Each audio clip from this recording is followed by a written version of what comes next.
Pag nababanggit ang mga salitang death penalty, ay nahahati ang opinyon ng mga tao. Marami ang pumapabor dahil nga sa may mga taong sadyang hindi katanggap-tanggap ang mga nagawang kasalanan, lalo na nga sa pamilya ng biktima. Ngunit papaano kung ang isang tao na nahatulan ng death penalty o kamatayan ay inosente at walang kasalanan? Pag-usapan po natin ang buhay ng kababayan natin na si Jakatia Pawa. Siya po ay isang Muslim Filipina na binitay sa bansang Kuwait. Bago ko po ipagpatuloy ang ating kwento, sa mga bago po sa channel ko at nais sa mga ganitong klase ng kwento ng krimen na nangyayari sa loob at labas ng ating bansa ay maaari pong pakipindot ang ating subscribe button at notification bell para ma-notify kayo pag may mga bago tayong upload na videos. Si Jakatia Pawa ay isang Muslim Pilipina sa Zamboanga del Norte sa Southern Philippines. Nagtapos siya ng kursong Bachelor of Science in Banking and Finance sa Zamboanga Arturo Eustaquio College in Zamboanga City. Si Jakatia ay isa sa 4 na magkakapatid, 2 lalaki at 1 babae. Ang isa sa kanila ay si Lieutenant Colonel Angares Pawa ng Philippine Air Force at ang isa naman ay member ng Philippine National Police. Kahit pa nga nakapagtapos ng banking at finance, ay hindi sapat ang kinikita nito para sa mga anak. Kaya taong 2002 ay nilisan ni Jakatia na noon ay 29 years old pa lamang ang Pilipinas at nagtungo sa bansang Kuwait. Sa tulong ng kanyang agency na Non-Stop Overseas Employment Corporation, ay dineploy siya sa kanyang employer na si Fatia Nasir Galuom Abdullah. Si Jakatia ay isa sa mga domestic helper na dineploy gamit ang Visa 20 o under ng Kafala system.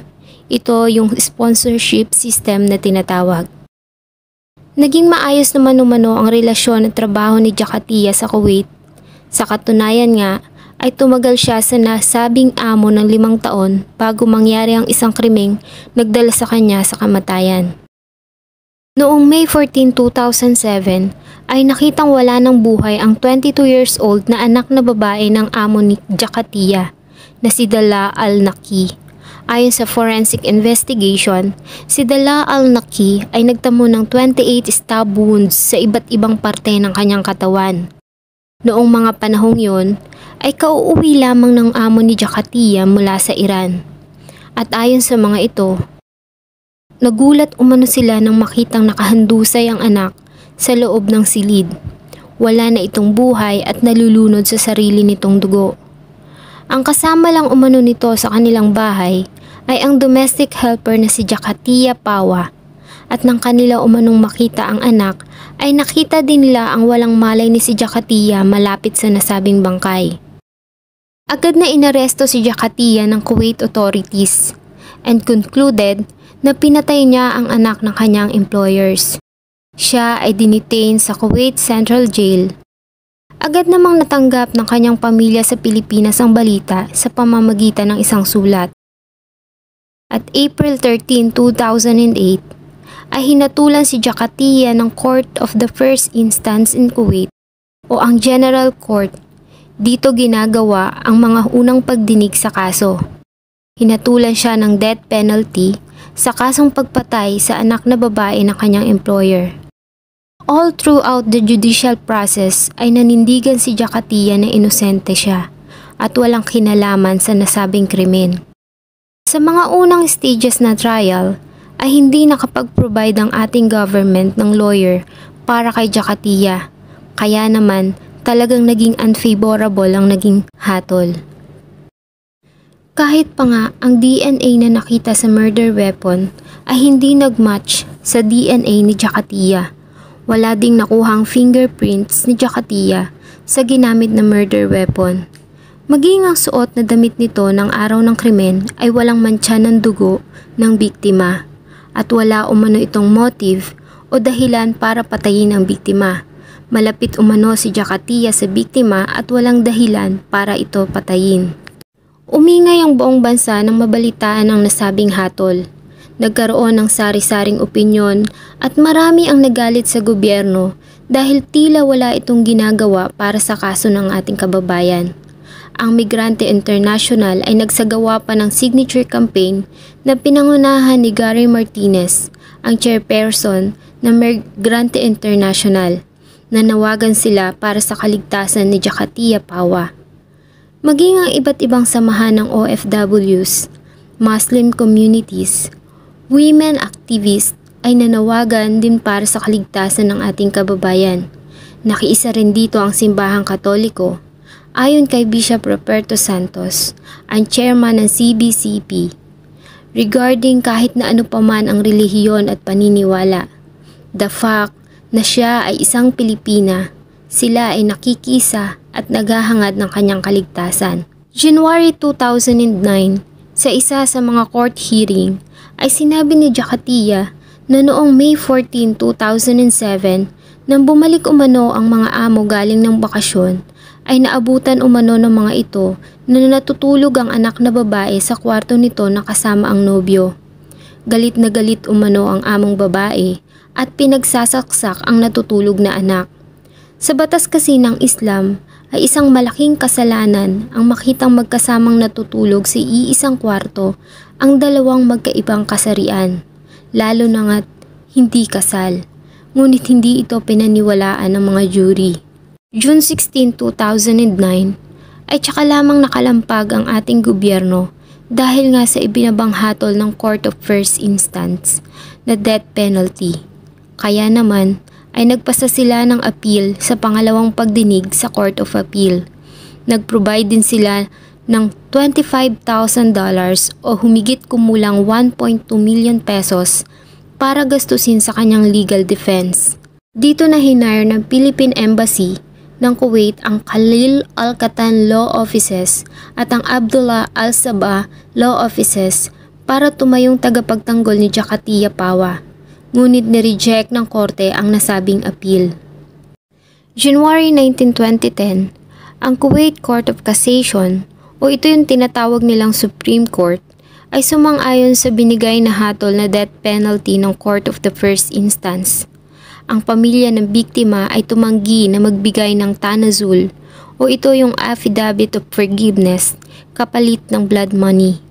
Kaya naman, ang nasabing hatol ay pinasa sa Kuwait's head of state na tinatawag nilang Emir Sheikh Sabah Al-Ahmad Al-Jabir Al-Sabah, na kung saan ay maghihintay na lamang sila ng 2 hanggang 3 linggo para sa final na hatol.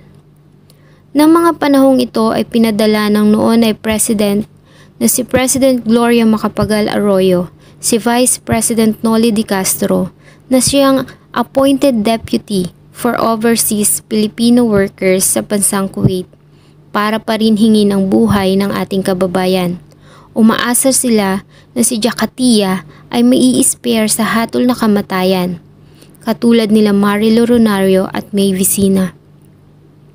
Maging ang ambasador noon na si Ricardo Indaya ay paulit-ulit na nakiusap sa Kuwaiti Foreign Ministry para sa kaligtasan ni Jakatia. June 30, 2010 ay natapos ang termino ng Administrasyong Arroyo at umupo naman ang bagong Pangulo na si Pangulong Benigno Aquino Jr. Sinubukan din umano ng administrasyon na humingi ng tanazul sa pamilya ng biktima, ngunit tulad ng dati ay nabigo sila. Lumapit din ang presidente sa hari ng Spain noon na si King Juan Carlos I dahil malapit umano itong kaibigan ng Emir ng Kuwait.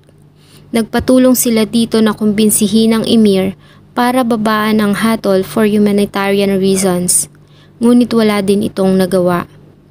Ang presidente ng The Ulama League of the Philippines at Sharia Court Judge na si Judge Abu Ali Khali at maging si Ustadz Abdul Hadi Dagit na head naman ng the Philippine Center for Halal Awareness ay tumulong din at nagbigay ng suporta para iligtas si Jakatia.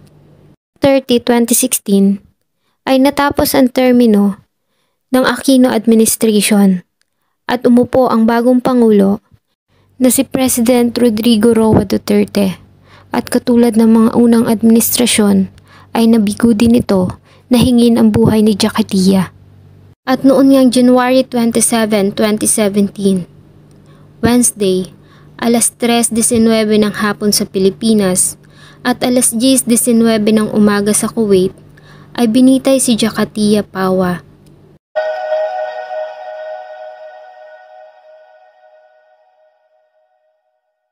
Bago ang execution, ay dinala si Jakatia sa isang solitary cell. Binigyan umano ito ng cellphone at call cards para tawagan at kausapin ang pamilya sa Pilipinas. Sa isang interview na ginawa ng CNN Philippines, sinabi ni Lieutenant Colonel Angaris Pawa na nakausap niya umano ang kapatid ng bandang alas 5 ng umaga. Tumawag umano ito para magpaalam. Nagulat umano sila at masama ang loob sa mga kinauukulan dahil sa mismong kapatid pa nila nalaman na bibitayin na pala ito. Masakit din sa amin na sa pamilya namin na nanggaling pa doon sa kapatid ko ang nag-inform sa amin na bibitayin na siya ngayong araw na to. Sana 2 to 3 days dapat na-inform. Saan ka nata? Kuya, nasa execution room na po ako. Yun na, wala na. Ayon naman kay DFA Secretary Charles Suse, ay noong Martes ng January 24 lamang umano sila sinabihan na bibitayin na si Jakatia kinabukasan. Humingi sila ng pasensya sa pamilya ni Jakatia dahil naunahan umano sila nito na magsabi ng balita. Dahil sa batas at kultura ng Muslims na kailangang ilibing ang katawan sa loob ng 24 hours, ay hindi na naiuwi ang katawan ni Jakatia sa Pilipinas at hindi na ito nasilayan ng kanyang mga mahal sa buhay. Ayon kay Rene de Villa, ang Philippine Ambassador sa Kuwait, matapos umano ang execution ni Jakatia, ay dinala nila ang kanyang labi sa isang prayer hall bago nila dinala sa sementeryo.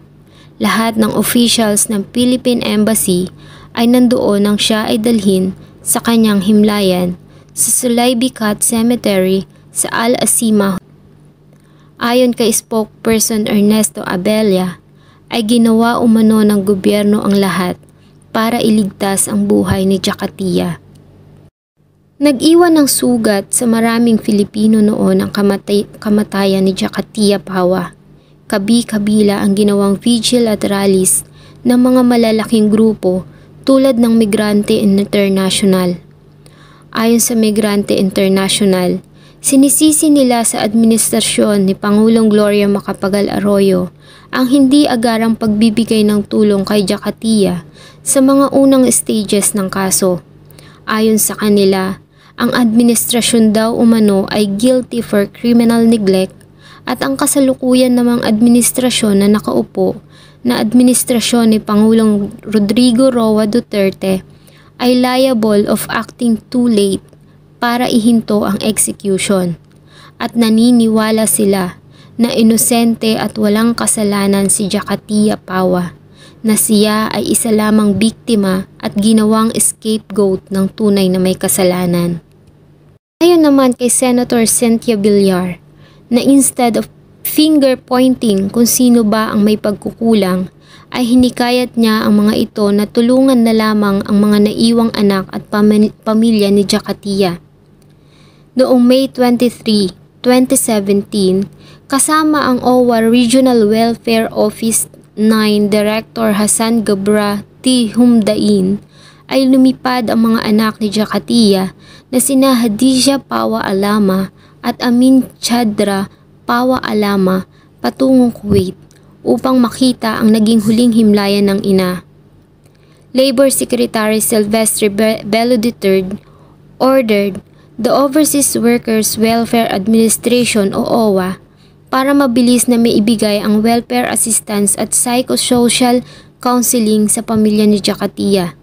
Nakatanggap din sila ng 120,000 na financial assistance at scholarship para sa mga anak nito.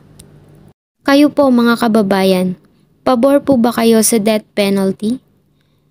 Sana po ay nagustuhan nyo ang isa na namang kwento na akin pong ibinahagi. Marami pong salamat sa inyong patuloy na pagtangkilik sa akin pong mga videos. Huwag nyo pong kalimutang mag-iwan ng inyong saloobin at suggestion sa atin pong comment section. Thank you so much po and see you on my next video.